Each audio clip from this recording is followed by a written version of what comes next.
네, 안녕하십니까. 이투스 안성기숙학원 총괄원장 강성진입니다. 저희가 이번에 이렇게 학부모님들을 동영상으로 모신 이유는 원래 계획상으로는 5월 달에 학부모님들을 다 우리 안에 모셔서 수시 설명회를 한 이후에 그 다음에 그 다음 주에 그걸 바탕으로 담임선생님하고 학생, 학부모님들하고 1대1 수시 컨설팅을 하게 돼 있는데 요즘에 코로나 때문에 그것을 계속 미루다가 더 이상 미룰 수 없어서 가장 좋은 방법인 저희가 이게 온라인을 찍은 다음에 유튜브로 만들어서 내일 정도에 부모님한테 다 보내드릴 겁니다.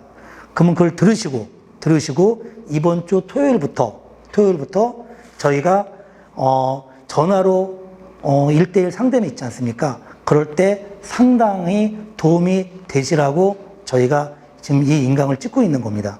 그래서 원래는 이렇게 모시고 해야 되는데 너무 죄송한데 지금이 사안인 만큼 넓게 이해해 주시고요. 그 대신 이게 끝이 아닙니다. 진짜 중요한 상담은 9월 모평 이후에 저희가 이제 학부모님 또 모셔서 설명회를 한 이후에 또 1대1 그때는 수시의 최종 상담이겠죠. 그렇죠? 물론 코로나가 거의 끝난다는 전제하겠죠. 그때도 코로나가 계속 이어진다면 저희는 또 이렇게 온라인으로 찍은 다음에 또 전화로 할 수밖에 없는데 저희는 부모님 초청하고 싶은데 교육청에서도 최대한 외부인의 방문을 자제해달라니까 저희가 이렇게밖에 할 수 없던 이유를 좀 이해해 주시고요. 그 대신 오늘 오시는 연사님은 정말 교육계에 되게 유명하신 분입니다. 예. 그래서 한번 들어보시고요. 그 다음에 이제 내일쯤에 부모님 문자로 다 보내드릴 테니까 꼭 들으시고 토요일부터 하는 1대1 담임과 전화 상담할 때 많은 도움이 되시기 바랍니다. 그러면 김명범 평가 이사님을 모시겠습니다.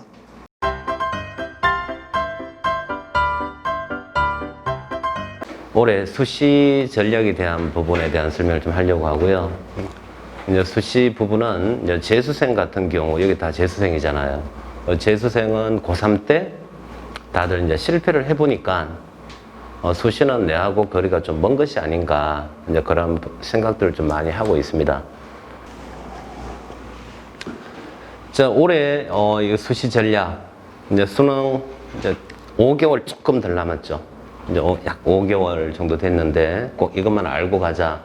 이제 첫 번째가 2021 입시 핵심 쟁점 요거 하고, 두 번째 현재 여러분들 6평 시험 쳤잖아요. 6평 성적이 조금 전에 다 나왔습니다. 내일 다 아마 받을 거예요. 그러면 이 6평 성적을 통해 가지고 이제 목표 대학 가능성을 통한 수시 정시 지원 방향 정하기. 이건 내일 여러분들이 성적표를 받으면 현재 그 성적으로 대략 어느 정도의 내가 대학 학과 정도 합격을 할까, 이제 그 라인을 먼저 설정을 해야겠죠. 그러면 정시 부분에서 내가 갈 수 있는 정도 라인이 이 정도가 되니까 내가 수시는 그럼 어떻게 할까, 나에게 유리한 부분 수시 그 방향을 정해주고, 그다음 스카이 포함 상위 11개 대학 합격 전략 요 부분들과 그 다음 또 학종, 논술 또 그런 부분으로 진행을 할 수 있도록 하겠습니다. 제일 먼저 상식에서 입시를 이해하자. 이 부분은 어떤 건가 하면 여러분들이 입시를 상당히 좀 어렵게 생각을 많이 해요. 입시는 가장 기본적인 상식적인 입장. 그래서 항상 여러분 입시를 생각을 할 땐 여러분들의 입장에서만 생각하시면 돼요. 그럼 예를 들면 서울대학교를 가고 싶어요? 고려대학교를 가고 싶어요? 어디 가고 싶죠? 서울대 가고 싶죠? 그럼 고려대를 가고 싶어요? 경희대를 가고 싶어요? 고려대를 가고 싶죠? 이제 그렇게 되니까 서울대학교가 어찌된 건 성적이 제일 높은 거고, 그럼 그 다음은 고려대가 될 거고, 그 다음은 경희대가 되겠죠. 자, 문과라고 하면, 자, 경영학과를 가고 싶어요? 영어영문학과를 가고 싶어요? 그럼 경영학과를 주로 가고 싶죠. 그럼 영어 영문을 가고 싶어요? 아니면 문헌정보학과를 가고 싶어요? 그 영어 영문 아니에요? 그럼 그러한 형태로 성적 컷이 만들어지는 거예요. 그래서 내가 가고 싶다라고 하면 그 남도 가고 싶죠. 그럼 그건 컷이 높은 거고, 내가 가기 싫다라고 하면 남도 가기 싫겠죠. 그럼 그건 성적 컷이 떨어지겠죠. 그럼 이 부분을 여러분들이 수시에서 철저하게 생각을 하고 접근을 해 주셔야 돼요. 자, 이건 뭔가 하면 정시는 성적이 나왔죠. 성적이 나오니까 예를 들면 뭐 이투스든 진학사든 메가든 그러한 입시기관 이 부분에 내 성적을 집어넣으면 이 학과는 뭐 3점이 모자라 2점이 남어 이제 그런 형태가 나오잖아요. 이제 그렇게 되어 있다 보니까 이것은 한 대학이 나오면 대학교 최상위권 학과와 최하위권 학과의 폭이 요즘은 많이 줄었어요. 왜? 학생들이 이제 학교 위주로 지원을 많이 하더란 거죠. 근데 수시는 아직 어떤가 하면 학교보다는 학과라는 부분이 더 커요. 왠지 내가 전공 적합성에 맞춰서 지원을 해야 한다는 그런 강박관념을 가지고 있다는 거지. 그래서 어떤 형태가 되는가 하면 상위권 학교에 하위권 학과가 있고 이것보다 조금 낮은 대학, 예를 들면 뭐 중위권 대학에 상위권 학과가 있다라고 가정을 할 때 수능은 상위권 대학의 하위권 학과 성적이 중위권 학교의 상위권 학과보다는 더 높아요. 그런데 수시는 그 반대가 되는 경우가 되게 많아요. 그래서 나는 좀 대학을 높은 급으로 하고 싶다라고 하면 철저하게 상위권 대학에 하위권 학과를 전략적으로 여러분들이 지원할 필요가 있다는 거예요. 이건 학생부 종합도 똑같아요. 선생님, 저는 미디어 쪽을 생각하고 학교 방송만 활동을 했고, 그러면 저는 결국은 미디어 관련, 뭐 언론 홍보 영상 이런 쪽으로 지원을 해야 되는 거 아닌가요? 라고 할 수 있죠.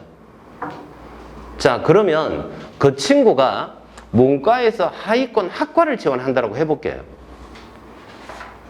그럼 문과 하위권 학과, 자 예를 들면 소비자 아동학과, 내 꿈이 소비자 아동이야, 그쪽을 해보고 싶어, 그런 꿈을 가진 친구는 거의 없다는 거예요.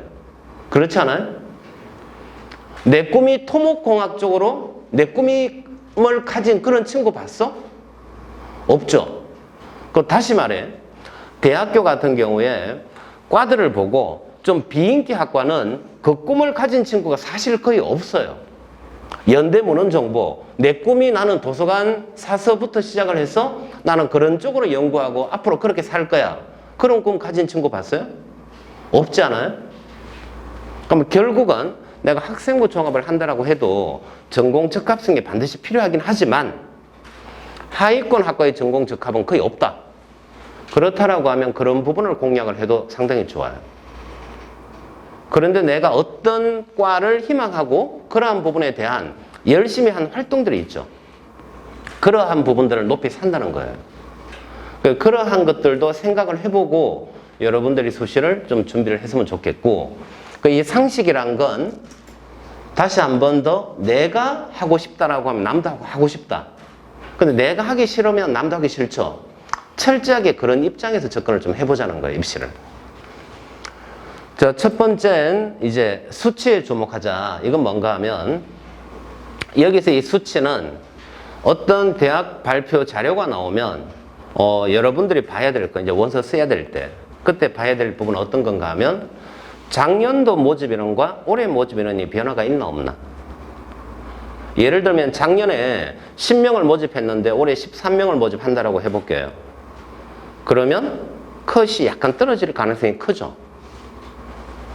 작년 모집 인원보다 작으면 컷이 올라갈 가능성이 크죠. 그러한 부분도 생각을 해야 돼요.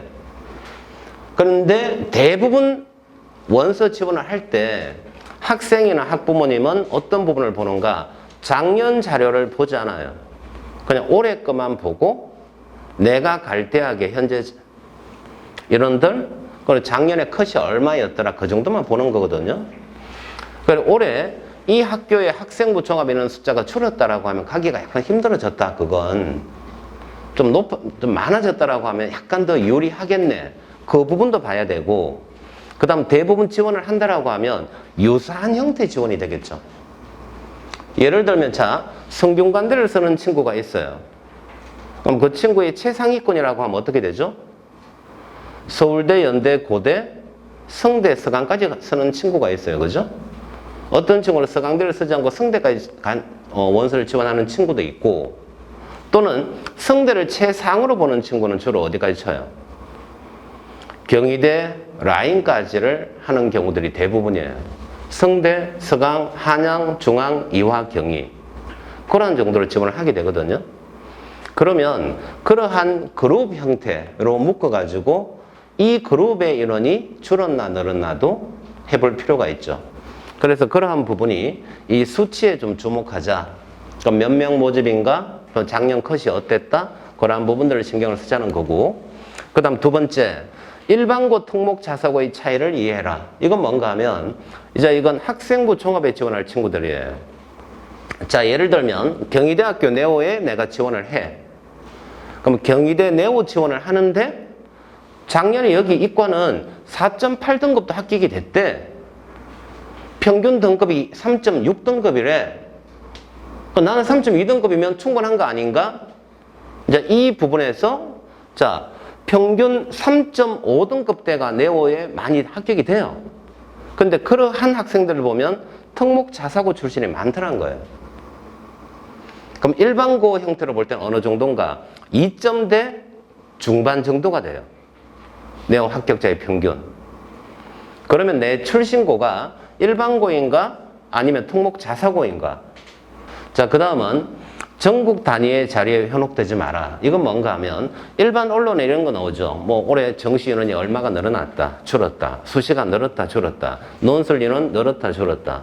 자, 그러한 부분이 중요한 게 아니고 여러분들이 생각해야 될 건 여러분들이 지원할 대학 라인이 있죠. 그 라인의 자료에 신경을 써야 돼요.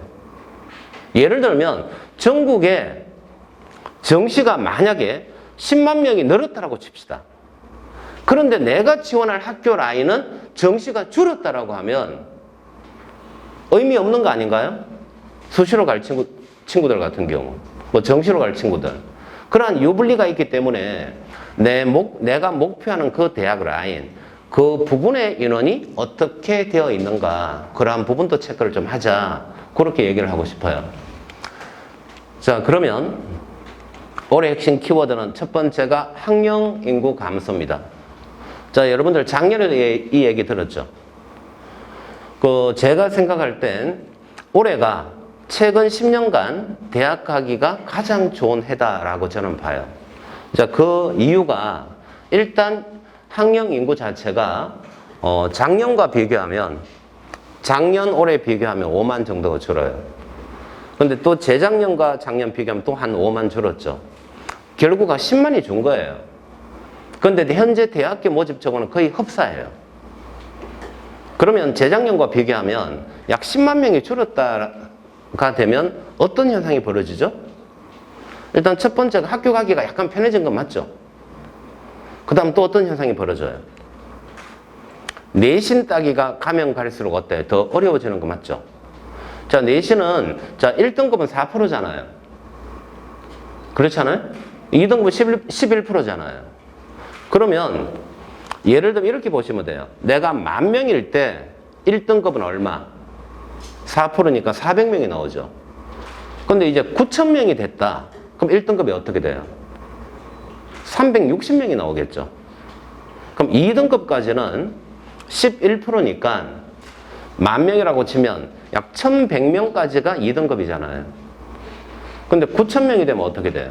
11% 되면 10,000명이 안 되죠. 9,000명이 11%니까. 그죠? 한 9,900명 정도 되겠네. 990명. 자, 그러한 형태가 되니까 작년에 내 내신이 있잖아요. 지금 여러분들. 이 내신이 올해 현재 고3, 올해 고3은 내 내신 받기가 더 힘든 거 맞죠? 역으로 그렇게 생각을 해볼 수도 있다. 됐죠? 그 내신이 올해 내신이 작년 내신보다는 따기가 좀 더 어렵다. 상위권. 왜냐면 퍼센트만큼 나오는 거니까. 그래서 여기 재수생들, 만약에 여러분들이 선생님 제가 작년에 숙명여대 지원을 했는데 제가 2.3등급인데 떨어졌어요. 근데 올해는 붙을 수가 있다는 거예요. 그 이유는 작년보다 올해가 내신 컷이 떨어질 수밖에 없는 거예요, 이게. 이해 갔죠? 그 다음 정시 모집 인원이 증가. 그 여러분들이 지원할 부분, 대학들의 정시 인원이 모두가 증가가 되었을 겁니다. 이 부분도 이제 플러스 되는 부분이고, 학령 인구 감소도 플러스가 되죠. 올해 같은 경우는 재수생에게는 더없이 좀 좋은 한 해다라고 볼 수가 있는 겁니다. 고3 학생 수 감소, 요 학령 인구 감소 부분, 이제 첫 번째가 일반고가 약 44,000명이 줄었어요, 올해. 그 다음 자율고가 2,800명이 줄고요. 자율고는 자율형 사립고, 자율형 공립고, 특목고는 500명이 늘고, 특성화고가 5,000명이 줄었습니다. 자, 그래서 총 학생수를 따져보면 1등급 숫자가 작년은 24,400명이 돼줘야 돼요. 그건 단순 수능시험, 응시시험 딱 친다라고 칠 때 올해 같은 경우는 18,300명 정도로 줄어요. 이게 재작년에 제가 설명회 할 땐 이 인원이 또 어떻게 됐나 21,000 하여튼 700명인가? 그렇게가 1등급이었거든요. 근데 작년에 이렇게 줄었다가 올해는 또 이러한 형태로 준다. 그만큼 1등급이 되기가 힘들어요. 이것은 내신에도 그 영향이 있지만 수능에도 그 영향이 있는 거예요. 그래서 작년과 우리가 수능 최저 컷이 있는데 많죠. 논술 같은 경우. 그 수능 최저 컷을 대부분 학교가 올해 보면 조금씩 완화시켜요. 작년은 예를 들면 뭐 최저가 2개 영역 합 6, 올해 보면 2개 영역 합 7로 돼 있는 데가 많고, 뭐 3개 영역 합이 6이 됐던 거, 이 부분이 약간 완화됐다라고 하면 3개 영역인데 탐구가 작년은 2개 평균이 됐는데 올해는 탐구 한 과목만 들어가게끔 그러한 형태로 조금씩 완화를 했을 겁니다. 그렇게 완화했다라고 하면 거의 흡사한 형태가 되기 때문이다. 그렇게 계산을 한 거예요. 자, 그런데 완화시키지 않은 학교가 있겠죠. 그 완화시키지 않은 학교는 어떻게 돼요? 작년보다 컷이 떨어지겠죠. 왜냐하면 최저 통과한 학생 숫자가 줄어들 거잖아요. 그러한 것들도 생각을 해야 돼요. 그래서 아까 내가 수치에 주목하라고 했던 부분이 작년 모집인은 작년 최저 컷, 올해 모집인은 올해 최저 컷, 이 부분들을 같이 보셔야 한다. 그렇게 얘기를 드리고 싶어요. 자, 그래서 이렇게 설명을 한번 해볼 수가 있습니다. 2020학년도 만약에 모집 인원이 50명이었어요. 이때 모집 인원이 50명인데 뭐 지원이 뭐 8대1, 10대1 됐다라고 가정을 할게요. 자, 그런데 최저가 3개 합이 6이에요. 그 최저 3개 합 6 통과한 친구가 보니까 만약에 100명이었어. 그럼 올해도 모집 인원은 똑같아. 최저도 안 바꿨다. 그렇게 되면 최저 인원은 90명밖에 안 되겠죠. 최저 맞추기에 그만큼 힘든 거잖아요. 그러면 작년과 최저 변화 없이 모집 인원 변화도 없이 간다라고 하면 최저 통과하는 학생 숫자가 그만큼 일정 비율 주니까 나는 최저 통과한다라고 하면 합격 가능성은 좀 높아진다. 이제 그러한 부분 때문에 이렇게 한번 적어 본 거고요. 이 부분은 이런 숫자를 이렇게 줄였을 때는 어떻게 되는가? 그 다음 최저 컷을 이렇게 변화시키면 어떻게 될까? 뭐 그러한 부분들을 적어 봤는데 뭐 학부형님 드리면 설명을 좀 자세하게 해야겠지만 여러분들은 다 이해는 갔잖아요. 그래서 요것은 통과를 할게요. 자, 이 부분은 모집 인원을 줄였어요. 만약에 모집 인원을 이만큼 10명을 많이 줄였다. 약 20%를 줄인 거예요. 이렇게 했을 때는 어떻게 될까? 50명 모집 인원이었고 100명이 합격된다라고 가정을 할 때 올해 같은 경우는 40명으로 줄였다. 그런데 통과하는 부분은 얼마? 90명 정도로 추산이 되면 경쟁률은 2대 1이었는데 이 부분은 2대 1보다는 조금 넘죠. 그럼 이 인원이 얼마큼 주는가도 여러분들이 생각을 한번 해보셔야 돼요. 경쟁률의 변화가 있다라고 하는 거 그것만 보지 말고 최저 통과하는 비율은 항상 비슷해요. 항상 몇십만 명이 시험 치는 거죠. 그렇기 때문에 최저 통과하는 비율은 오차 범위를 넘지 않아요. 그래서 올해 내가 10명 이건 엄청나게 제가 줄여본 거고 한 3명 줄였다. 3명 줄여도 이익이 되는 거예요. 47명이고 90명. 2대 1이 안 되죠. 만약에 5명 줄였다라고 하면 어떻게 돼요? 2대 1 똑같죠. 그러한 형태로 계산을 한번 해보란 거예요. 자, 그럼 2021학년도는 보면 정시인원이 1000명이 증가했다. 뭐 그런 형태의 얘기를 하는데, 자, 그게 중요한 게 아니고, 상위 15개 대학 정시인원은 1569명이 증가한 거예요. 그럼 내가 만약에 목표한 대학이, 자, 여러분들이 목표한 대학이 상위 15개 대학, 여기 안이 내가 목표한 대학이야. 상위 15개 대학이 어디까지죠?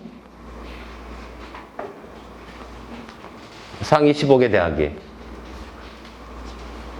11개 대학이 이경 외시까지, 그 다음 이 15개 대학은 건동 홍수까지, 거기까지가 총 1569명이 증가한 거예요. 그 1569명이 증가했다라고 하면 이건 상당히 많이 증가했다, 그렇게 보셔야 돼요. 이것이 증가했다는 건 또 다르게 그 아랫부분의 대학하기는 어때요? 이것만 생각하지 말고 국숭세단 여기 가기가 상당히 쉬워지는 거예요. 그렇지 않아요? 왜 그렇게 볼 수 있죠?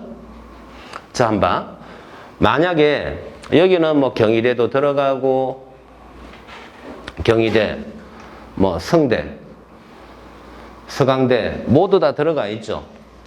15개 대학에. 그럼 여기에 1569명이 증가했다라고 하면 내 성적은, 자, 이경 외시까지 갈 성적이 안 나왔어. 만약에 나는 단국대 갈 성적 정도 나왔어. 나는 동국대학교 이게 될까 말까 하는 성적이 나왔다라고 가정을 해볼게.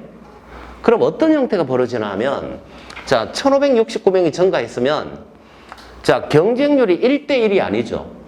작년 여러분들 원서 써봤잖아. 경쟁률이 주로 어떻게 돼요? 최상위권 학교는 주로 3대 1에서 4대 1 정도 나오죠. 그렇지 않아요? 자, 그 밑으로 떨어지면 6대 1에서 7대 1 정도까지 가죠. 쉽게 말해서 학생 한 명을 딱 모집한다라고 하면 이 한 명 때문에 원서를 7명이 지원하겠죠. 7대 1이면. 한 명이 불어나면 7명이 사라지는 거예요, 이게. 내 위에 애가. 그렇지 않아요? 근데 내가 가군, 나군, 다군을 쓰잖아요. 그러면 3개를 쓰는 거죠. 근데 다군은 사실상 뽑는 인원은 20% 정도예요. 실질적으로 가나에 80% 정도 쓰죠. 그럼 학생 한 명이 증가하면 학생은 몇 명이 사라지게 하는가? 약 한 2.5명 정도를 없애는 거예요. 다시 말해 1569 곱하기 2.5 그 숫자만큼이 사라지는 거예요. 그러면 결국 건동 홍숙의 합격 라인도 어떻게 돼요? 더 떨어지겠죠. 위에만 이것만 성적이 떨어지는 게 아니고 그 밑으로 성적은 더 크게 떨어지는 거예요. 그러한 현상이 내년에 발생이 된다. 그렇게 생각을 하시면 돼요. 자, 이 부분은 상위 11개 대학까지입니다. 11개 대학까지 2020학년도와 2021학년도 서울대학교가 52명이 증가했고요. 수시가 53명이 감소. 연세대학교는 정시가 84명 증가, 수시 86명 감소. 이러한 형태로 쭉 되어 있습니다. 11개 대학까지는 이렇게, 그 밑으로 대학은 정시는 증가가 더 많다. 그렇게 볼 수가 있죠. 그 다음 논술. 논술이 12,056명을 뽑았었는데 올해는 11,162명. 이렇게 감소가 된 거예요. 제일 많이 감소한 학교가 연세대학교, 그 다음 한양대리카, 그 다음 부산대학교. 자, 그러면 여기서 한번 볼게요. 작년보다 약 한 900명이 줄었죠. 900명이 줄었다? 논술로 대학 가기가 그러면 쉬워져요? 어려워져요? 이 생각을 좀 잘 해봐야 돼요. 논술로 대학 가기가 쉬울까 어려울까? 지금 여기는 논술 좀 많이 하지 않아요? 별로 안 해요? 논술 아직 하지 않는다 손 들어봐. 생각보다 많네? 왜 논술 안 하지? 여러분들 논술 하셔야 돼요. 물론 내 목표 대학이 저는 논술이 아니고 학종으로 저는 뭐 수영고까지만 생각을 합니다. 저는 의대 빼고는 갈 대학이 없어요. 뭐 그러면 몰라도 그 외에는 논술 준비를 꼭 좀 저는 하면 좋겠어요. 자, 900명이 줄었죠. 이 논술 주는 걸 그냥 단순하게 비교하면 초등학생적 관점, 거기서 보면 숫자가 줄었으니 대학 가기가 더 힘든 거 아니에요? 그렇게 생각할 수가 있죠. 자, 그런데 이건 내면을 봐야 돼요. 대학교에서 논술 인원을 줄인 학교들이 있어요. 이렇게 학교 줄이는 부분의 이유는 뭘까? 논술 인원 줄이는 이유가 뭐죠? 정부의 압박? 정부의 압박으로 대학은 잘 줄이지 않아요. 대학교는, 자, 상식적으로 접근을 해볼게요. 자, 여러분이 그 대학교의 관계자고 여러분이 입학사정관이고 여러분들이 교수라고 생각을 해봅시다. 똑똑한 애를 뽑고 싶어요? 얼빵한 애를 뽑고 싶어요? 똑똑한 애를 뽑고 싶지 않아요? 대학교에서는 항상 똑똑한 친구들을 뽑고 싶은 거예요. 그러면 논술로 들어온 친구가 있고요. 교과로 들어온 친구가 있고 학생부 종합으로 온 친구가 있고 정시로 들어온 친구가 있는 거예요. 그럼 이 친구들의 매년 학생들의 성적 분포를 계속 체크를 해요. 그런 것들을 제일 빨리 하는 학교가 성균관대학교고요. 그래서 항상 성균관대학교가 제일 빨리 움직여. 이런 제도 만들고 저런 거 만들고. 그만큼 학교가 많이 발전됐죠, 이제. 선생님이 대학 갈 때 성균관대학교의 레벨, 이 부분은 한양대학교보다 한참 밑이야. 그건 여러분들 아빠 엄마들이 다 알 거예요. 근데 많은 변화를 겪으면서 성들은 많이 성장을 한 거예요. 그래서 성장을 많이 한 학교들을 보면 입시 제도 이 부분을 철저하게 잘 활용을 해서 똑똑한 애들을 뽑게 하기 위해서 다양한 형태를 한 거예요. 가하고 나하고는 똑같은 과인데 두 개 분리해서 모집하고, 예를 들면 30명 모집해야 될 걸 가학원에서 15명, 나학원에서 15명을 모집하는 거예요. 그럼 성적 컷이 조금 올라가요. 지금 그런 것들 다 못하게 한 거잖아요. 그래, 어찌됐건, 자, 논술 인원이 900명 줄었다. 수치적인 부분은 내가 대학 가기가 조금 힘들어졌다라고 파악할 수 있지만, 그게 아니고, 논술 준비하는 학생들의 수준이 점차 엄청나게 떨어지는 거예요. 다시 말해, 일반계 인문계 고등학교 3등급 이내 논술 준비하는 친구가 없어요. 다 학종으로 간다 그래. 자, 특목 자사고 내신 4등급 대 이하 그 학생은 다 학종으로 가려고 해요. 다시 말해 일반고에 3.5등급 이후의 애들이 있죠. 걔들 정도가 논술로 간다라고 하는 거예요. 그러다 보니까 논술 수준이 자꾸 떨어지는 거예요. 그러면 그 빠릿빠릿 움직이는 성대는 왜 인원이 줄지 않고, 자, 성대는 인원 통일대학에 들어가 있죠. 연대는 이렇게 223명이나 줄이는 거야. 왜 이럴까? 성대는 이미 작년에 300명을 줄인 거예요. 알겠어요? 그래서 올해 안 줄인 거고, 내년에 또 200몇 명 또 줄여요, 성대가. 올해는 가만히 놔두고. 그것이 논술로 들어온 애들 수준이 또 낮더란 거예요. 그러니까 그러한 형태로 접근을 하자는 거예요. 됐지? 그래, 논술 부분은 인원은 900명 줄었다 그것만 생각하지 말고 다 조금씩 감소에는 조금씩 줄인 부분들이 많아요. 그런데 확실한 건 논술로 대학 가는 부분 꼭 좀 생각을 해주시고, 요 뒷부분 가지고 다시 한번 설명을 또 할게요. 자, 상위 17개 대학 전형별 비중. 이건 2020년 학년도고 2021 학년도. 자, 수시 부분 학종이 40.8%, 작년은 40%, 학점이 조금 넘은 부분이 있고요. 그 다음 교과는 9.7%로 조금 줄였습니다. 논술 부분은 12.7%가 줄었고요. 그럼 특기자 2.5%고 작년에 3.3%, 이것도 약간 줄었죠.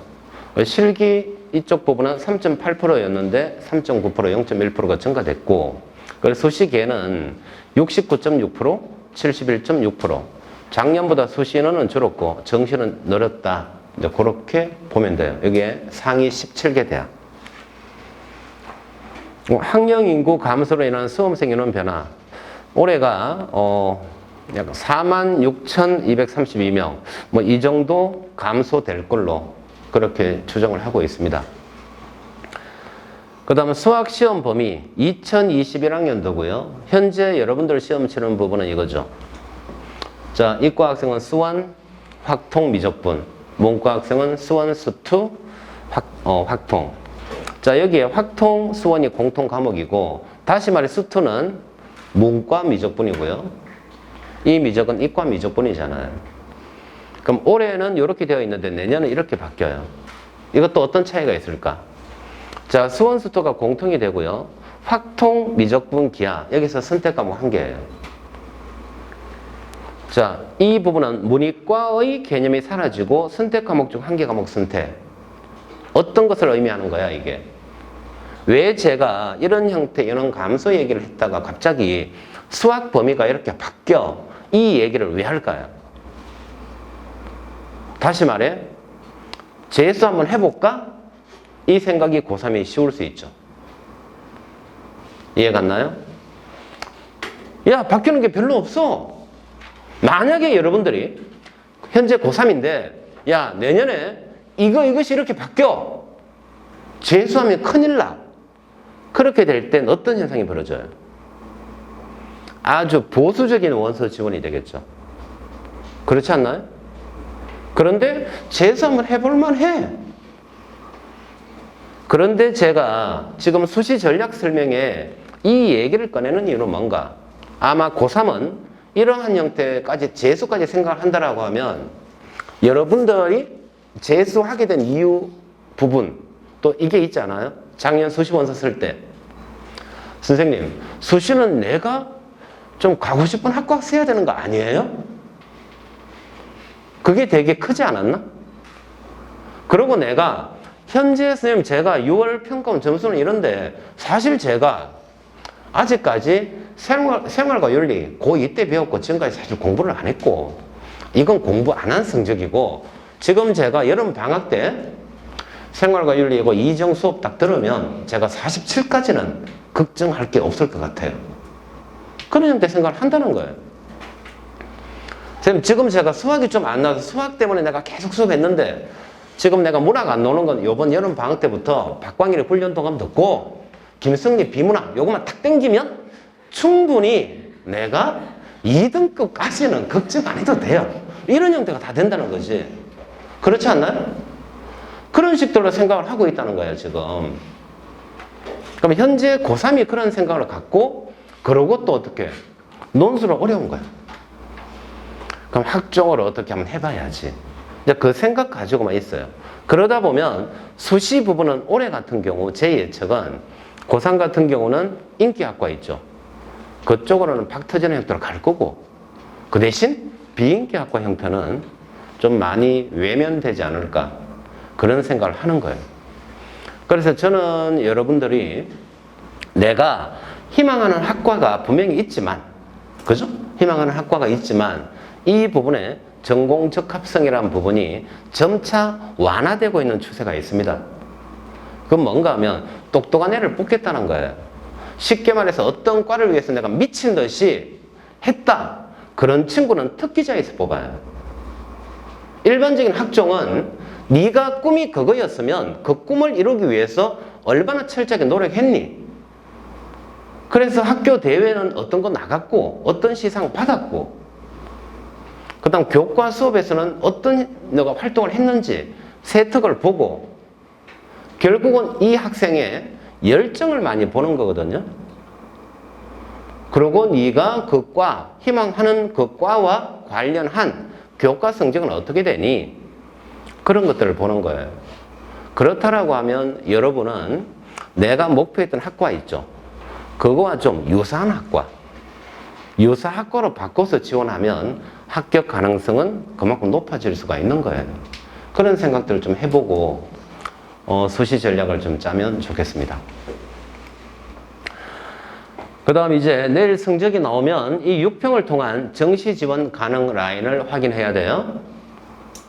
그 다음 두 번째, 학생부를 통한 개인별 수시 지원 전형을 좀 확정을 해야 돼요.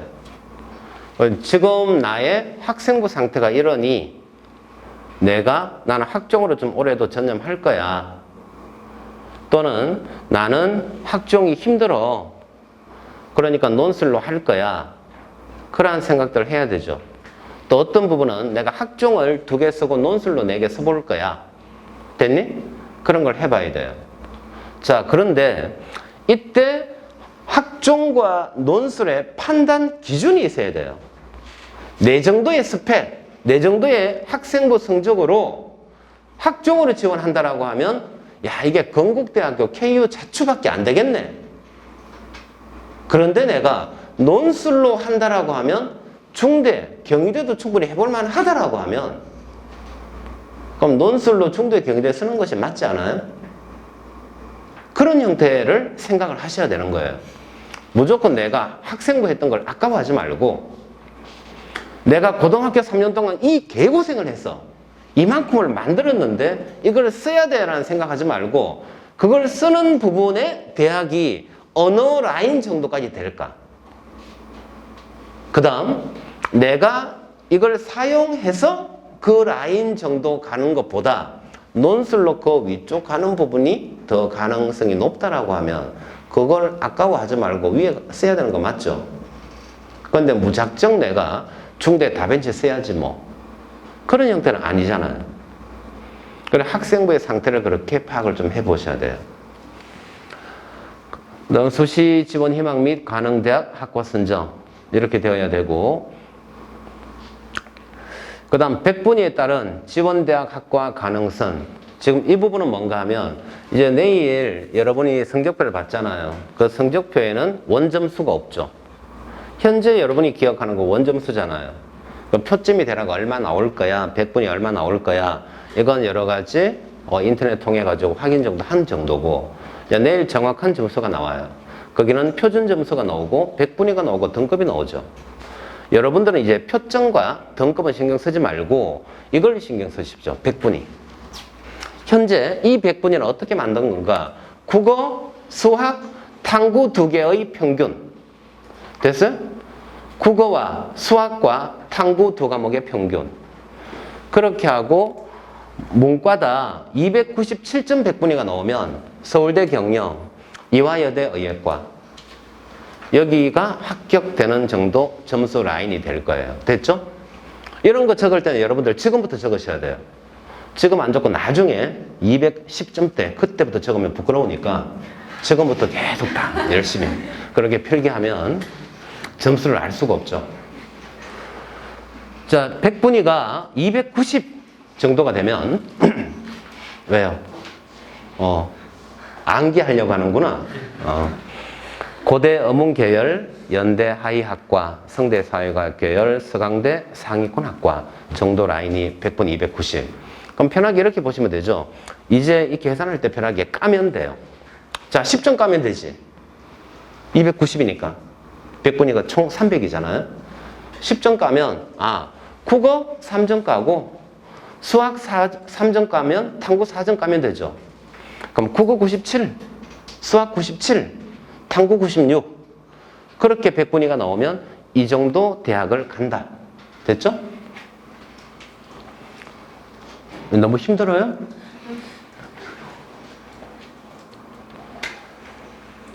그 다음 280선 100분 280선은 건국대학교 경영학과, 한국외대 경제, 숙대 상위권학과, 한국교원대, 춘천교대, 공주교대, 진주교대 이러한 정도 280점 라인. 그 다음 270. 270은 그냥 편하게 90, 90, 90 그렇게 보면 되죠. 그럼 2등급 거의 끝이죠. 2등급이 마지막 라인이 89잖아요. 90, 90, 90 정도가 되면 경희대 어문, 동국대 지리교육, 인하대 경영, 지방공립대 상위권 사범계열 정도 라인이 270. 260 정도가 숭실대, 인하대, 단대법대, 성신여대, 명지대 경영 이러한 정도가 260점대라고 보시면 돼요. 그 다음 250점 공주대 중위권학과, 부산대 하위권학과, 충남대 사회복지, 한국외대 글로벌 하위권학과 이런 정도가 되고요. 그 다음 230점대 일단 수원대 호텔관광, 강원대, 전남대, 전북대 중위권학과, 충북대 정치외교, 한성대 정도 라인 이런 정도. 한성대 지금 이 부분 한성대 야간 정도 라인이 돼요. 지금 이러한 정도가 문과 갈 수 있는 학교로 보시면 돼요. 그 다음 이과입니다. 이과는 290점이 지방의예과 마지노선 정도로 보시면 돼요. 290점이 지방의예과 마지노선. 그 다음 상위권 대학교 의대는 295. 297 이상 되어야 이것이 메이저 의대 정도로 보시면 돼요. 그 다음 280점, 279라고 되어 있는데 서강대 중대자연과학부, 항공대 항공교통물류, 한양대 공대 하위권학과. 270점이 가톨릭대 간호, 홍익대 전자전기공. 그 다음 260이 건국대 건축학부, 건국대 제일 하위권 학과죠. 경희대 원예 생명공학, 인하대학교 사회인프라공학, 가천대 간호, 성신여대 화학과. 그 다음 250이 덕성여대 바이오공, 세종대 공학계열. 250대면 국수탐을 모두 17씩 빼면 되죠. 그죠? 50을 빼는 거니까. 240이 가천대 생명과학, 화공생 신소재, 덕성여대 동덕여대 컴퓨터학과, 한국외대 글로벌 캠퍼스의 바이오 메디컬공. 220 라인이 고대 세종공학, 연대 원주, 충북대 생명과학 이런 정도 라인이 되는 거예요. 지금 이제 이 부분을 제가 설명을 하는 이유가 뭔가, 아까 제가 뭐라고 했죠? 여기까지 했던 부분. 자, 이 부분들은 지금 여기가 끝이 아니고 이건 이게 끝이고 요게 일부라고 하고 그 다음 바로 이제 학종하고 논술 들어갈 거예요. 지금 이 성적들을 아셔야 되는 이유가 내일 성적표 받잖아요. 그러면 여러분들의 성적표로 내가 대강 정시로 가려고 하면 어느 정도 대학이 나온다 라인이 나왔죠. 그 라인이 나오면 그 다음은 여러분들 정시 공부를 하잖아요. 그럼 내가 정시로 했을 때 어느 선 정도까지 올릴 수 있지? 됐지? 그 다음 그럼 올릴 수 있는 라인을 만드셔야 되고 떨어지는 부분도 생각을 좀 해봐야 돼요. 약간 떨어질 수 있는 부분도 생각을 해야 돼요. 그렇게 해서 그 라인을 만들어 놓고 이 부분을 가지고 수시를 전략적으로 지원을 하셔야 되는 거예요. 6개를. 됐어요? 그러니까 일단 여기까지 하고 바로 여러분들 지금 프린트물 받은 거 있죠? 자, 이것으로 넘어가도록 할게요. 내가 지원할 대학에 동그라미를 치는 거예요. 내가 이 대학도 한번 해볼 만해. 여기도 해볼 만해. 자, 그런 대학 라인 설정을 하고 두 번째, 내가 논술로 간다. 나는 100% 논술로, 6논술로 갈 거야도 있고, 그 다음 내가 2개는 학종이고 4개는 논술이다. 이제 그런 친구도 있고요. 그 다음 나는 6개 다 학종으로 갈 거야. 이제 그런 친구도 있겠죠. 저는 여러분들에게 좀 논술을 최대한 좀 추천을 많이 하고 싶어요. 아마 여러분들 여기 안성기사칠 원장님도 사실 이쪽 전문가잖아요. 아마 그러한 추천을 제 생각에는 많이 할 거예요. 그렇게 실적들을 좀 많이 뺏고. 그럼 이 논술 부분에 학교들을 쭉 선정을 했다라고 하면 어떤 부분을 또 생각해야 하는가? 논술 고사 1이 있죠. 세 번째 칸. 자, 예를 들면 이 부분의 충돌을 또 보셔야 되는 거예요. 논술과 학종을 같이 한다라고 하면 논술과 학종의 그 학교 일정이 똑같은 부분에 충돌이 있나 없나 그 파악을 해야 되는 거예요. 그 예를 한번 들어볼게요. 문과 끝으로 한번 볼까요? 예를 들면 문과 끝으로 보면 자, 경희대학교 논술 12월 5일, 12월 6일 이때가 경희대 논술이 있죠. 그죠? 그 다음 12월 5일, 6일 걸 찾으면 건국대학교도 12월 5일이다. 그죠?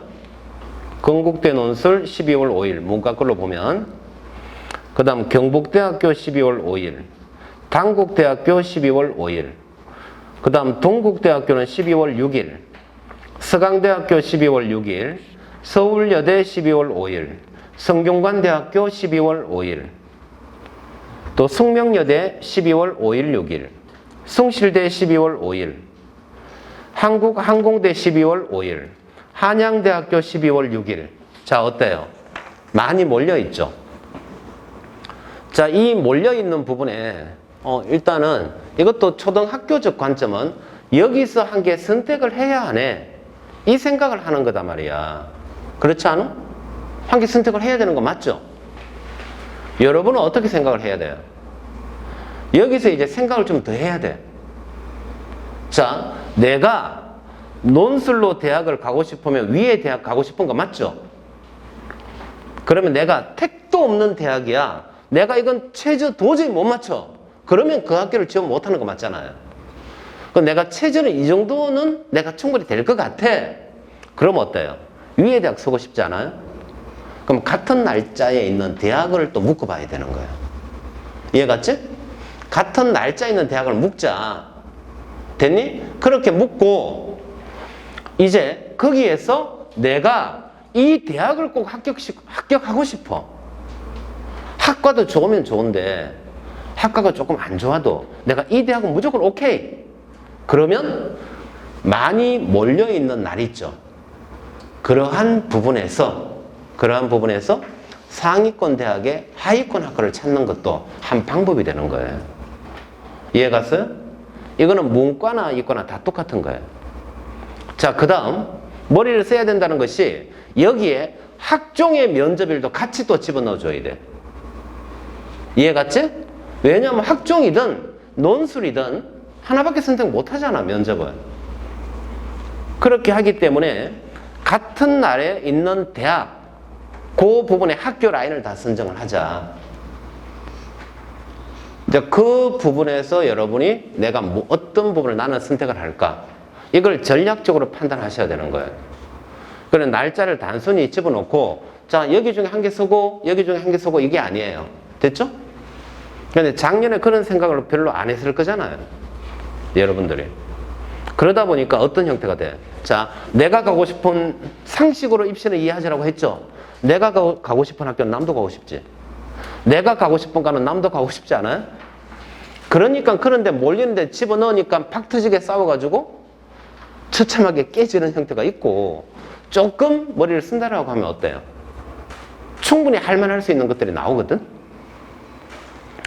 자, 그래서 이 부분 날짜 파악을 하고 여기에 제가 오전, 오후가 또 있어요. 대부분이 논술 시험 보면 10시가 있고요. 오전은 10시가 많고 오후는 오후 3시가 많아요.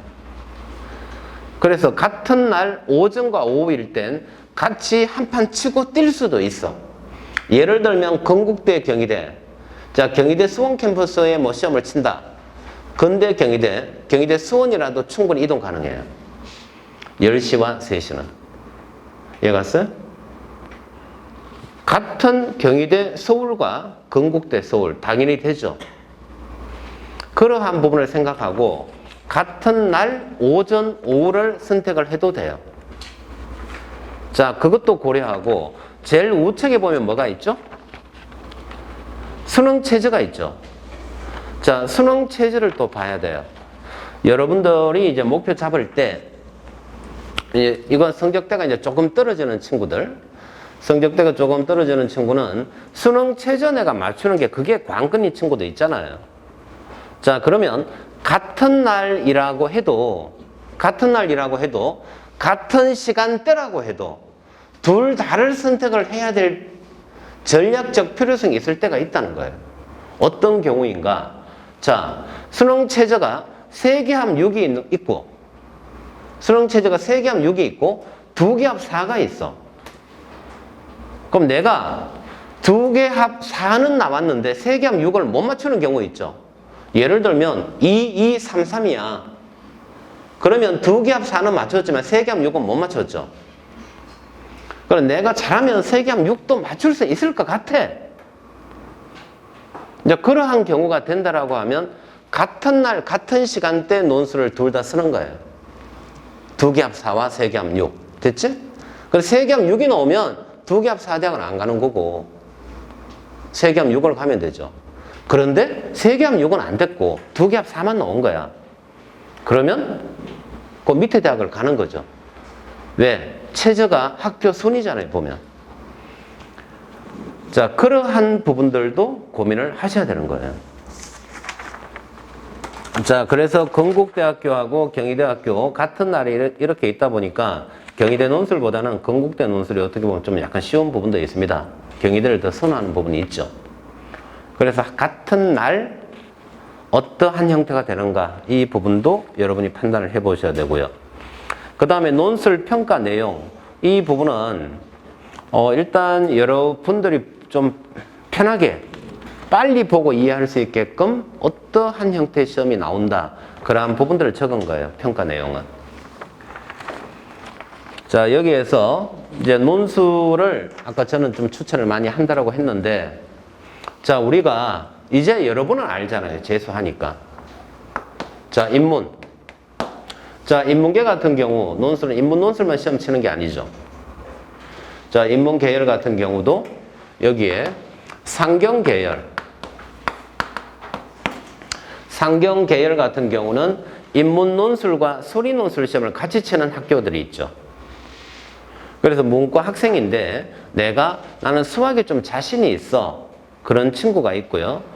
자, 여기에 상경은 자, 인문 논술 플러스 수리 논술인데 이 수리 논술도 대부분 통계가 많이 나와요. 그렇잖아요. 그리고 순수한 인문 논술도 어떻게 돼요? 이게 요즘은 과거는 고전하고 많이 나왔지만 지금은 그게 아니죠. 사회과학, 인문과학 쪽에서 많이 출제가 돼요. 그래서 인문 논술이지만 여러분들이 사회문화에서 왜 통계표가 나오고 이걸 가지고 해석해서 문제 푸는 거 있죠. 그러한 형태 유형의 문제가 많이 출제가 되고 있다는 거예요. 그래서 단순히 논술이 글 잘 쓴다라고 생각하시면 안 돼요. 논술은 준비하면 충분히 좋은 점수를 받을 수 있는 부분의 문제가 돼요. 그래서 저는 여러분들에게 문과 학생인데 수학이 조금 자신이 있는 친구, 특히 확률과 통계 부분, 이쪽 부분이 약간 자신이 있다라고 하면 좀 높은 과가 상경 계열이잖아요. 예를 들면 경희대학교 사회과학부, 이쪽도 수리가 들어가는 거 맞죠? 자, 이화여대 수리가 들어가는 부분이 있죠? 자, 그래서 학과를 높인다. 이쪽 부분은 문과에선 이 부분을 꼭 좀 생각을 하자. 무조건 낮추는 건 안 좋아. 내가 이쪽이 자신이 있다라고 하면 저는 상위권 학과를 과감하게 좀 써볼 필요가 있지 않는가. 이유가 왜죠? 왜 이거는 과감하게 써볼 필요가 있다라고 내가 제안할까? 자, 문과 상위권 학생은 논술을 거의 준비하지 않는다. 그걸 아셔야 돼요. 각 학교의 상위권은 다 학종을 하지 않았나요? 지금 여기에 여러분들 지방에서 온 친구들 중에 대부분 학종을 해서 깨져서 온 친구 있잖아. 학종에 지금은 이제 올해는 학종이 대부분 최저가 없어요. 고려대학교만 체제가 있지 그 외 대학은 이제 체제가 다 없잖아요. 그래서 대부분 고3들 같은 경우는 수능 준비를 더 안 하게 돼요. 수능 체제가 있는 학종은 오직 고대밖에 없는 거예요, 이게. 그러한 부분이 있기 때문에 고3 애들이 수능 준비를 좀 더 안 한다라고 보시면 돼요, 지금. 작년보다. 또 하나 코로나19가 여러분들에게는 참 행운이잖아요, 어떻게 보면. 그렇잖아요? 기숙학원의 학생을 위한 형태. 이런 말 해서는 곤란하지만 정말 그런 형태가 돼버린 거예요. 여러분들은 지금 밖에서 애들 학교 못 가고 우왕좌왕할 때 여러분은 오직 수능 준비만 하지 않았나요? 그런 형태가 되어 있기 때문에 그래서 저는 최상위권 고3은 올해 되게 유리하다. 이제 그 이유가 학교를 안 간 날이 많다 보니까 이 친구들은 철저하게 사교육 중심으로 돌아갔어요. 그래서 최상위권은 성적대가 저는 더 올라갈 거라고 저는 예상이 돼요. 그런데 일반적인 중상위권 이하 여기 성적대는 저는 더 떨어질 거라고 본다. 이제 그 이유는 우왕좌왕하는 형태 분위기가 돼버렸다는 거예요.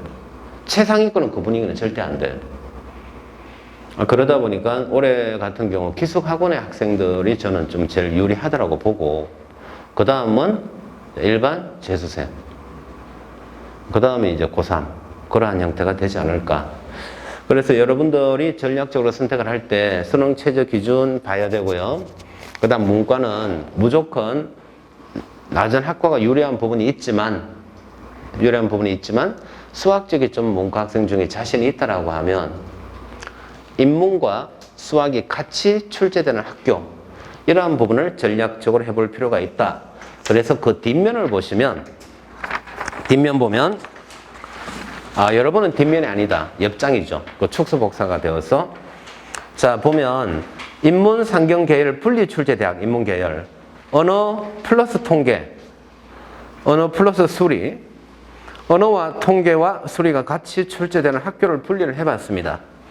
여기에 덕성여대와 동국대, 숭실대, 이화여대, 한국외대 자 이쪽 부분은 여기서 보면 덕성여대는 언어만 출제되지만 여기 동국대학교 인문2 돼 있죠. 법과대학, 사회과학대학은 언어와 통계가 같이 출제가 돼요. 숭실대학교는 경상계열 언어와 통계가 같이 출제가 돼요. 대학은 경제학과, 글로벌 통상, 경영학부, 회계학과, 벤처 중소기업학과 자 이쪽은 언어와 통계가 논술시험에 출제가 됩니다.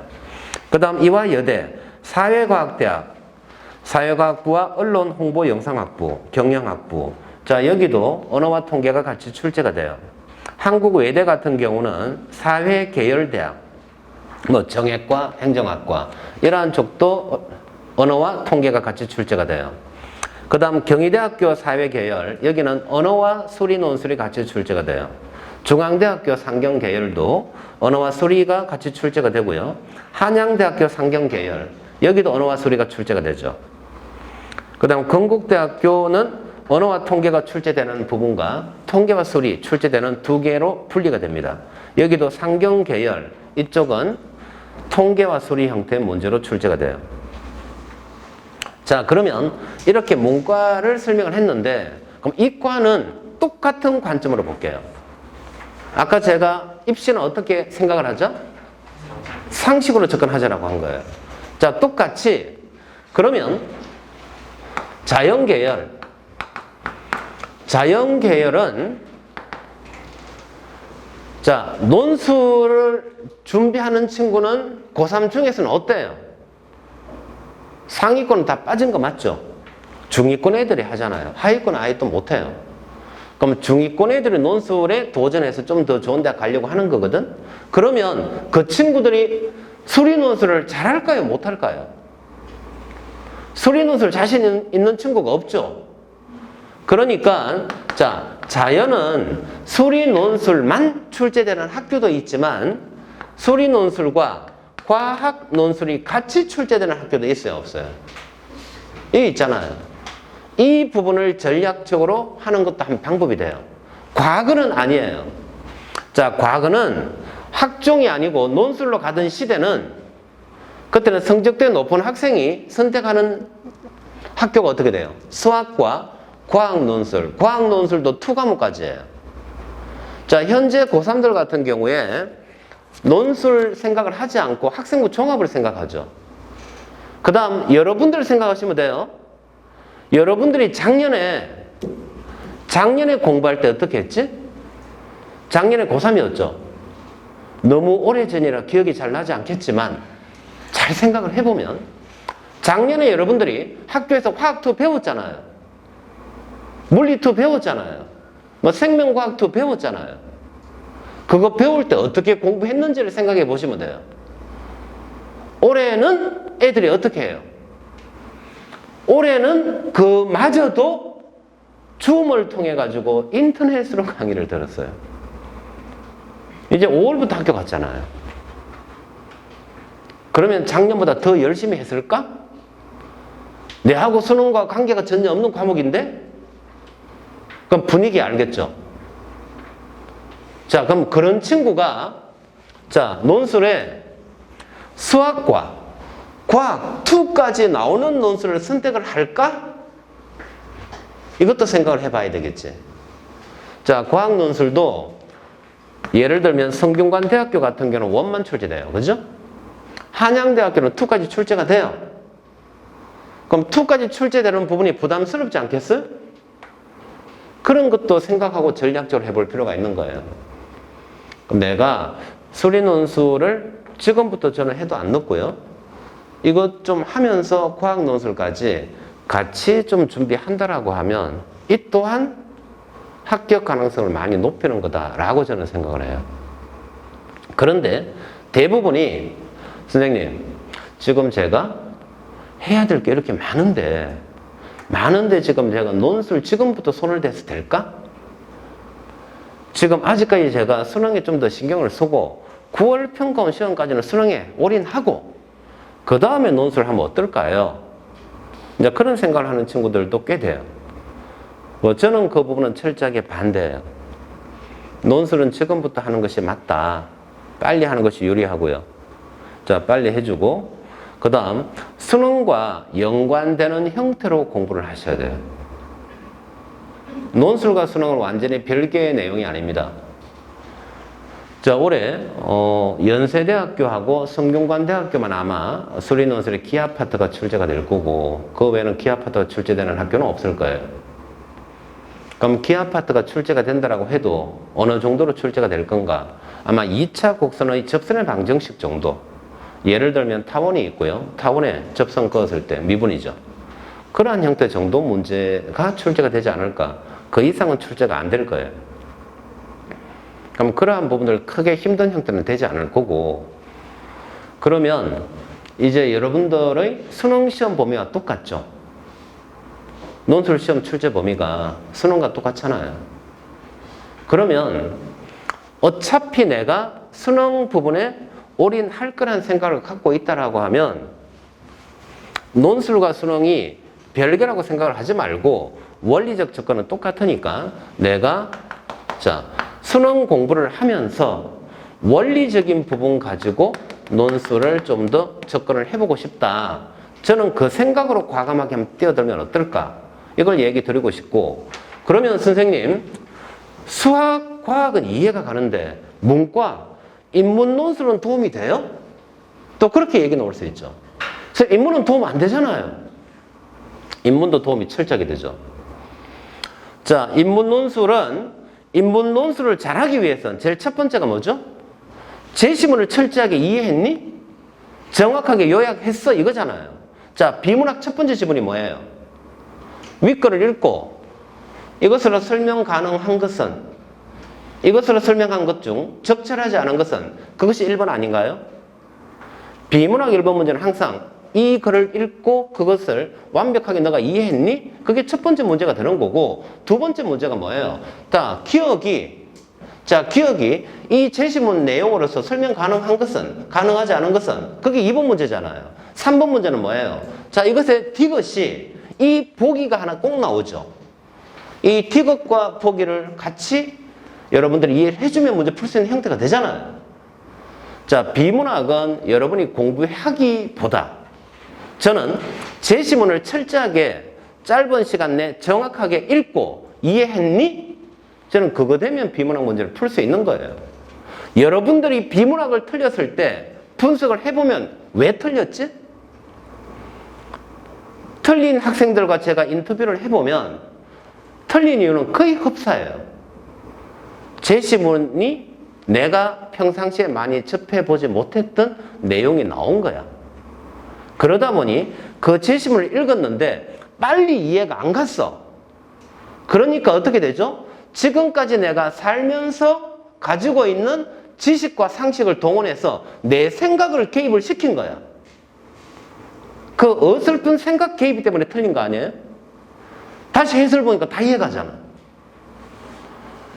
여러분들이 논술 시험을 잘 치기 위해선 저는 현재 여러분들이 수능 성적 올리기 위해서 공부하는 부분, 많은 문제를 풀고 있고 인터넷 강의를 듣고 있고 그렇게 하는데, 저는 제가 제시하는 부분은 최근 10년간 6월, 9월 수능, 비문학 지문 이 부분을 문제 풀지 말고 그 제시문은 철저하게 정제가 돼서 나온 거예요. 저는 그 제시문을 읽고 요약하는 연습을 하는 것이 비문학 성적 올리는데 저는 첫 번째 관건이라고 봐요. 왜? 국어 여러분들 성적이 올라가지 않았던 이유가 뭐야? 시간이잖아요. 자, 시간이 부족해서 문제 못 푼 거지. 만약에 국어가 80분이 아니고 국어가 100분이야. 여러분들이 한 등급으로 올라가요. 그럼 국어 문제 푸는 방법들도 어떻게 해요? 자, 화작문을 풀고 문학을 풀고 비문학 푸는 방식의 친구가 있고요. 두 번째는 화작문을 풀고 비문학 지문 중에서 쉬운 거 한 개 풀고 문학 풀고 비문학 푸는 친구가 있고요. 어떤 친구는 문법이 자신 없는 친구는 화작을 풀고 문학을 풀고 그 다음 문법을 풀고 비문학 푸는 친구가 있고, 주로 그런 형태를 하지 않아요? 그럼 결국은 시간과의 전쟁이거든? 그러면 내가 공부하는 방법은, 자, 화작은 뭐야? 화작은, 요즘의 화작은 비문학의 좀 기본적인 문제잖아요. 그럼 비문학의 기본판이 화작이야. 근데 지금의 수능 경향성을 보면 비문학의 지문이 어려워지고 있고 화작의 지문이 좀 어려워지고 있고 비문학의 지문이 약간 쉬워지고 있는 경향이 있다는 거죠. 그럼 이건 철저하게 국어 2, 3등급 학생들에게는 월등하게 유리한 형태의 시험이 되고 있는 거예요. 최상위권, 극상위권보단 중상위권 학생들에게 월등하게 유리하다. 그럼 나는 여러분들에게, 자, 화법 작문과 비문학 한 개 묶어서 어떻게 할까? 기존의 화작은 읽지 말고, 기존의 화작은 저는 큰 의미 없다고 봐요. 기존의 비문학 지문, 이 지문을 읽고 요약하는 연습을 하자. 그것을 반복하다 보면 요약하는 시간이 좀 줄어들 거예요. 그리고 제시문을 정확하게 요약이 될 거예요. 저는 그것이 수능 성적을 올리는 방법이 되고, 두 번째, 논술 문제를 쉽게 풀어가는 그 기초 자산이 된다고 저는 보는 거예요. 문법도 어차피 얘기 나온 거니까, 문법은 여러분이 지금 공부하고 있는 어떤 교재가 있다, 또는 어떤 선생님의 수업이 있다, 그 책 한 권만 달달 외워도 돼요. 그런데 여러분의 문법이 점수가 잘 나오지 않는 이유는 뭔가? 내가 문법 문제를 공부를 했다. 그 다음 바로 여러분은 어떻게 해요? 바로 문제 풀잖아요. 여러분은 이해를 하면 이 부분을 적용을 하려고 해요. 그리고 이것이 끝이에요. 이해를 했으면 그 다음은 암기를 해야 돼요. 이 암기를 해야만 그 다음이 이 활용이 돼요. 이 단계가 되줘야 되거든요. 그런데 여러분들은 어떻게 해? 이해하고 적용하고 끝내버려. 그러다 보니까 내 머릿속에 일정 정도만 남아있고 암기가 되어 있지 않은 거야. 그러니까 어때? 이 문제 전에 풀어봤는데 아리까리한 형태가 계속 나오거나 문제 중간에 풀다가 막히잖아. 근데 나중에 해설 보면 또 다 이해가 가. 여러분들의 머릿속에 내용이 들어있는 거거든요. 그러면 철저하게 암기가 돼주면 큰 문제가 없는 거잖아요. 이것이 활용까지 된다라고 하면 금상첨화죠. 그래서 여러분들이 공부하는 부분에서 수능과 논술과 학종 이 부분을 모두 잡는 건 저는 여러분들의 학습 방법을 조금 변화시켜주면 좋겠다. 현재 수업 받고 있는 부분이 있죠. 여기는 수업이 좀 작잖아요. 다른 기숙학원보다. 그게 장점이라서 온 거 아니에요? 안성이사칠 같은 경우는 이 부분을 여러분들의 현재 그 대표님, 강성진 대표님이 이러한 시스템을 원래 기획을 한 장본인이잖아요. 그래서 기숙학원 이쪽 부분의 틀 자체를 통째로 바꾼 거죠. 그리고 247이란 브랜드를 만들고 독학재수 이 부분의 브랜드를 만들어 진행을 하다 보니 일정 정도의 온라인만으로 안 되더라. 일정 정도의 오프라인 수업이 필요하더라.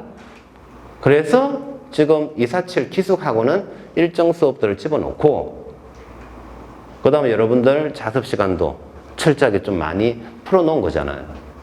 그럼 여러분들은 이제 그 부분을 단순히 그냥 그렇게 한다가 아니고 여러분들 걸로 만들어야 가야 되거든. 그럼 온라인 인강도 좋고 수업도 좋은데 저는 여러분들이 이해했던 것들 이 부분들을 가지고 이제 여러분들 걸로 만들어 보자. 그러면 논술, 자 논술 진행을 한다. 논술 일주일에 7시간 투자한다라고 생각하시면 돼요. 자, 만약에 3시간 정도 논술 수업을 한다. 그러면 4시간은 여러분들 논술 숙제가 있든 없든 저는 투자하는 게 맞다. 내 공부 때문에. 그래서 7시간을 논술에 투자를 하면, 논술 투자를 하시면 하루에 1시간이죠. 여러분들 점심시간 20분을 어떻게 뺄까를 고민하셔야 되고요. 저녁시간 20분을 어떻게 뺄까? 그 다음 내가 자습시간 때 멍 때리는 20분을 빼자. 그럼 1시간 만들어지는 거 맞죠? 그걸로 논술 투자를 해야 된다는 거예요. 그 다음 문과 학생, 인문 논술, 저는 철저하게 비문학 이 부분들만 철저하게 한다라고 해도 여러분들 논술 실력이 많이 증가될 거예요. 그런데 그 논술 결국은 제시문의 해석이거든요. 그럼 결국 논술 그 준비를 한다라고 하면 그것이 비문학 공부하는 데도 도움이 돼요. 저는 그런 관점에 좀 접근해라. 그 다음 수학은 이과는 수학, 수리논술 대부분의 미적이 많잖아요. 미적분이 많고 이제 백타 쪽에 출제가 안 돼요. 그럼 결국 나올 수 있는 부분이 상당히 좀 범위가 작아진 거죠. 그럼 철저하게 그것도 수능 범위 안에서 출제가 되고 대부분 대학이 기하에서 안 하겠다라고 얘기를 한 거예요. 그럼 적분에서도 출제될 가능성이 상당히 낮아요. 그럼 결국 미분. 그럼 결국 논술을 하기 위해서 수능을 철저하게 해야 되는 거 아니에요? 그러면 내가 논술을 철저하게 하기 위해서 수능을 잡아야 된다. 뭐부터 할까? 목차부터 해야지. 그럼 여러분들 머릿속에 그냥 단순히 문제만 풀지 말고 내용들을 생각을 해봐. 자, 미분. 제일 먼저 뭐가 나와? 미분법 들어가면. 이과 학생. 수열의 극한. 끝나면 미분법. 끝나면 척분법이에요. 다시 미분법에서 또 미분법 첫 번째는 뭐죠? 지수로 감수의 미분법. 두 번째 삼가감수의 덧셈 정리. 세 번째 삼가감수의 미분법. 네 번째 여러 가지 미분법. 다섯 번째 접선의 방정식. 여섯 번째 극대곡소. 일곱 번째 도함수 활용. 그렇게 미분이 끝나지 않아요? 자, 공부는 순서가 있는 거예요. 여러분들이 무식하게 공부할 것이 아니고, 자, 내가 목차. 다 이유가 있는 거예요. 자, 문과 미분은 어떻게 돼요? 똑같은 거예요. 수투를 끝내고 이과 미분법을 하는 거잖아요. 그죠? 그러면 수투에서 미분법을 끝냈잖아. 그 내용 가지고 그냥 접근시켜놓은 거지. 수투에서는 다항함수의 미분법이 나왔으면 미적에서는 뭐가 돼? 다항함수 다 끝난 거니까 이제 뭐 할까? 지수함수, 로그함수, 삼각함수 미분법을 해야 되는 거 맞죠? 삼각함수의 미분법을 배워야 하는데 삼각함수 계산을 해야 하잖아. 그러니까 삼각함수의 덧셈 정리와 삼각함수의 합성을 알아야 되니까 그것이 먼저 나온 거고, 지수화로그는 왜 안 나왔는데 수학 1에 지수로그가 나왔잖아요.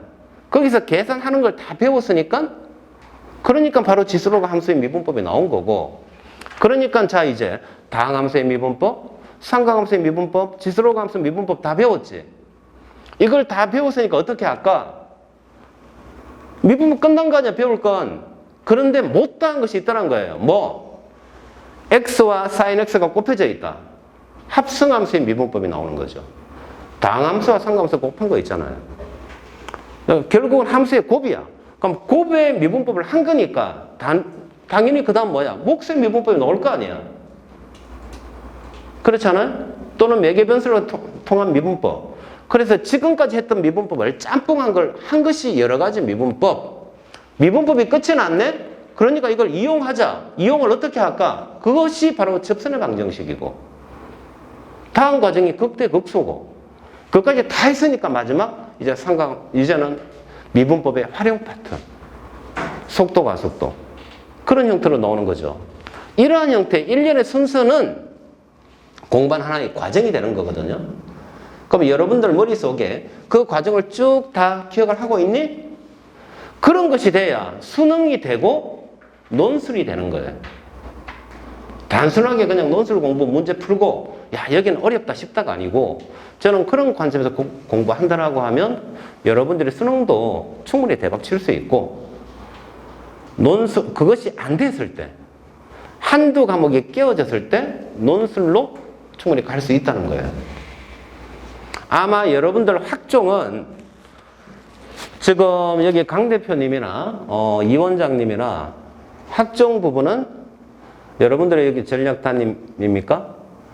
그분들이 철저하게 체킹을 할 거고, 그분들 성격에 이분들한테만 맡겨놓을 게 아니고, 아마 학종은 뭐 저를 포함해서 몇 분들에게 또 자문을 구할 거야. 이 학생부가 이렇게 돼 있는데 얘는 어디가 맞겠니? 그러한 부분들 여기서 1차 회의가 될 거고, 그러한 형태로 또 회의를 해서 그렇게 또 분명히 부탁을 할 거예요. 그럼 학종은 일정 정도 선이 만들어진다는 거예요, 그게. 이제 그렇게 되면 여러분이 생각할 건 이제 논술, 수능 공부하는 거잖아요. 그러면 제일 먼저 마음에, 선생님, 저는 대학을 이 라인까지는 꼭 좀 하고 싶어요.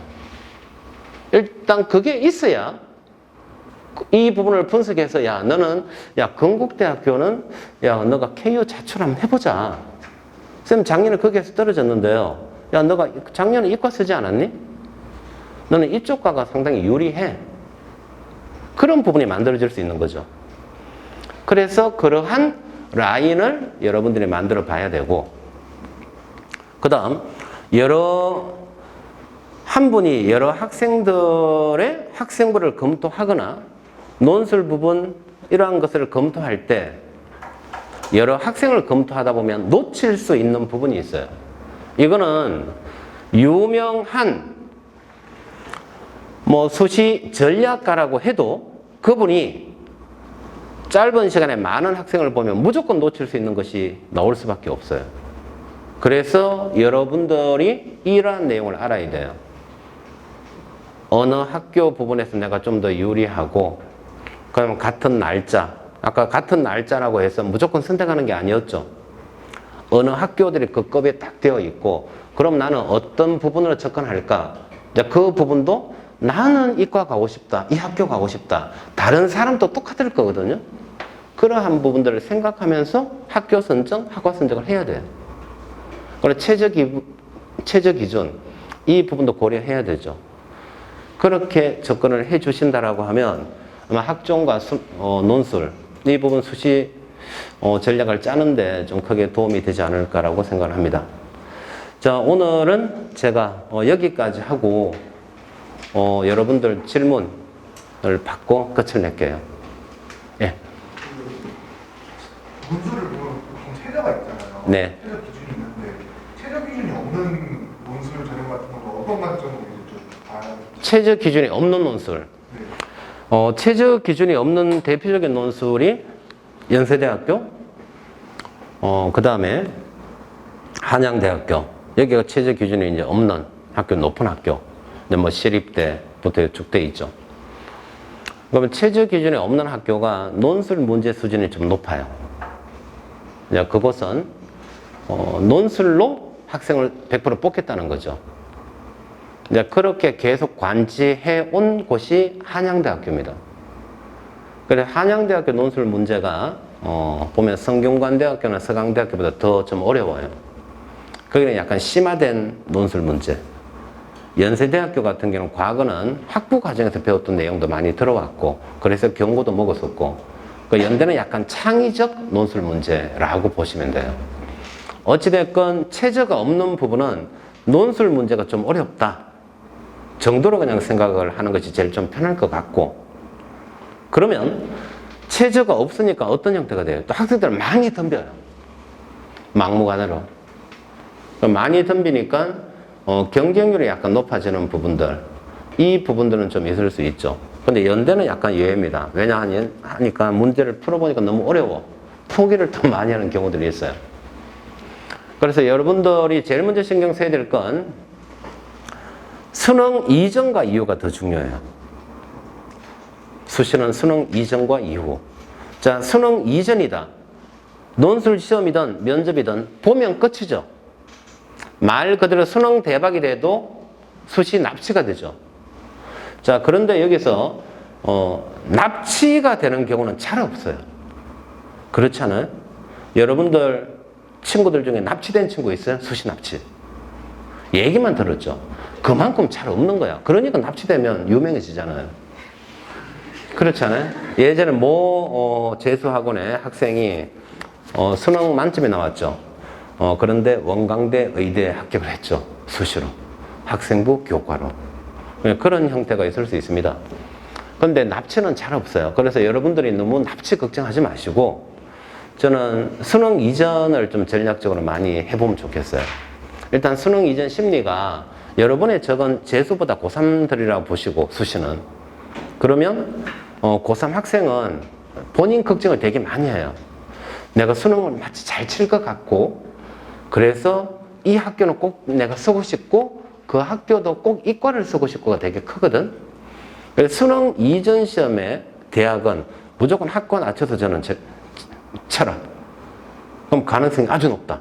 그걸 좀 얘기를 하고 싶고, 그 다음에 수능 최저가 있는 학교도 최상위권 학과 있죠. 최상위권 학교. 이쪽은 뭐 학교에서는 모두가 아니다라고 하는데, 어찌됐건 제가 제자들 합격된 부분들 있잖아요. 추적을 해보면 여러분들이 이렇게 공부하면 좀 편해요.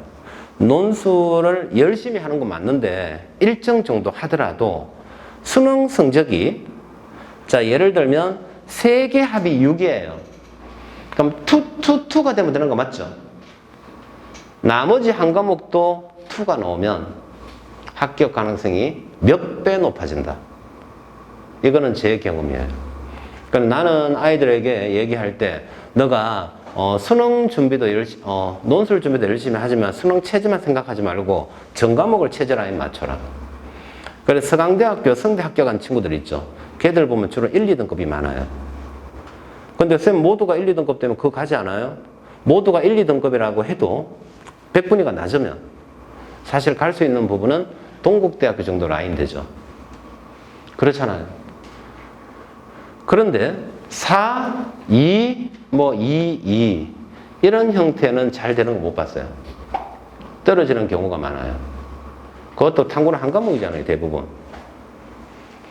그래서 여러분들 전 과목을 모두 2등급 라인으로 맞추면 성균관대학교, 서강대학교 합격되기가 좀 되게 쉬울 거예요. 그리고 중앙대학교 물론 똑같습니다. 그래서 최저 기준만 생각하지 말고 전 과목을 좀 열심히 해주고, 그런데 밑에 학교 있죠. 학교급이 좀 떨어지는 세종대학교 뭐 이런 형태는 최저만 맞추면 논술 잘 쓰면 합격되는 케이스가 많아요. 그런데 여러분들이 상위권 대학은 어찌됐건 4과목을 좀 다 잘 쳐주면 크게 펑크 나는 거 없이 아마 논술 합격의 가능성이 되게 좀 높아진다. 그렇게 말씀을 드리고 싶어요. 예, 또 질문. 없어요? 기백은 이번 수능 시험에 안 들어가잖아요. 네. 그러면 기백 학교에 준비를 하는 거면 지금 그래서 기백이 제 생각에 연세대학교, 성균관대학교 아마 그 두 학교밖에 없을 거예요. 기하가 출제되는 부분. 벡터는 출제 안 돼요. 벡터는 출제가 안 되고 그 기하가 나와도 2차 곡선 정도. 그러니까 여러분들 2차 곡선의 미분 했잖아요. 그 정도로 생각하시면 돼요. 그 이상이 출제되지 않는다. 그러니까 기하가 고난도로 출제되면 학생들의 변별력을 못 맞출까봐 대학에서 걱정해요. 왜? 그 부분을 크게 준비 안 하니까. 그래서 아주 기본적인 선 정도만 알면 된다. 그 정도로 하시면 되고, 그 외에는 아예 기하가 출제 안 된다라고 다 발표했어요. 그러니까 크게 신경 쓸 건 없죠. 또 그 제가 작년에는 이과였고 문과로 넘어와서 인문 연수를 본 적도 없는데 지금부터 시작해서 노력만 하고 극복 가능한 정도인가요? 저는 괜찮다고 봐요. 괜찮아요. 뭐 단순히 이과 학생은 뭐 국어를 못하고 그런 얘기는 사실 어떻게 보면 거짓말 아니에요. 이과 학생이 어느 성적 높은 애도 충분히 많고 그걸 별로 안 써봤다. 이제 그것 때문에 힘든 부분이 있는데, 그래서 그런 친구들 같은 경우는 저는 상경 계열 쪽의 논술을 좀 추천하고 싶어요. 왜냐하면 일반 순수한 왜 언어라고 아까 되어 있었죠. 이쪽 부분 하다 보면 사회과학 파트와 인문학 파트가 같이 출제가 될 건데 인문학 부분에서 약할 수가 있는 거예요. 배경 지식이 그렇죠. 아직 나열과 그 배경 지식 부분에서 좀 약할 수가 있기 때문에 그렇다라고 하면 저는 아예 상경 계열 쪽 하면 제시문 자체가 주로 도표 형태와 같이 나오는 것이 많아요. 그리고 그 외 부분도 현재 교과 모든 문제는 지금 출제되는 부분이 교과서 이내 지문 형태로 거의 다 만들어져 있습니다. 그래서 어떠한 논술 문제가 나왔다라고 하면 여러분들의 학교 홈페이지에 자료실 들어가면 전년도 선행학습평가라는 형태의 어떠한 제목으로 자료가 있을 거예요. 그걸 보면 작년의 문제, 뭐 재작년 문제, 면접 문제와 논술 문제가 다 나와 있어요. 그래서 이 면접 문제가 있다라고 하면 이 제시문은 금성교과서, 뭐 예를 들어 사회문화, 금성교과서 몇 페이지 어디, 그 다음 뭐 예를 들면 또 하나 뭐 지학사회 생활과 윤리 몇 페이지 어디, 이것은 한국지리 어디, 그런 형태로 자세하게 되어 있어요. 이제 거기에 이 내용이 들어있다는 거예요. 자, 그렇다라고 하면 그 내용이 아주 어려워서 이해를 못하게 출제하는 게 아니란 거예요. 여러분들이 아까 내가 얘기했잖아요. 인문논술 쪽은 제시문 분석이거든. 이것만 철저하게 내가 그것만 딱 요약하면 충분히 글을 써낼 수 있게끔. 문과 학생이 수리 논술 하는 것과는 달라요. 문과 학생이 이과 수리 논술 하는 거하고 달라. 그러니까 이과 학생은 충분히 문과 수리 논술도 가능합니다. 그리고 서강대학교는 올해부터 정시도 문이과 구별 없앴잖아요. 서강대학교는 올해부터는 수시든 정시든 뭐 수리, 나영, 가영, 사탐, 과탐 상관없이 수리, 나영, 사탐도 올해부터 서강대학교는 공대 지원도 가능해요. 유불리 없어요? 없어요. 가산점 없어요? 없어요. 서강대학교는 올해부터 모든 걸 다 바꿨습니다. 가형을 10% 가산점 있어요. 서강대학교? 서강대학교 그 가산점이 없을 거예요. 서강대학교는 아예 문이과 차별을 시켰어. 일반 대학은 왜 가산점 있는 데는 수리나영 했을 때 뭐 수리가영에 가산점 10% 또는 5%, 과학탐구는 주로 3% 그런 형태의 가산점들이 있는데 지금 가산점을 서강대학교는 하여튼 모든 것들을 문이과를 아예 상관없다. 이제는 교과 자체가 크게 문제가 없다라고 판단하고 그렇게 다 바꾼 거예요. 또 없어요? 여기까지 할까요? 자, 수고했습니다.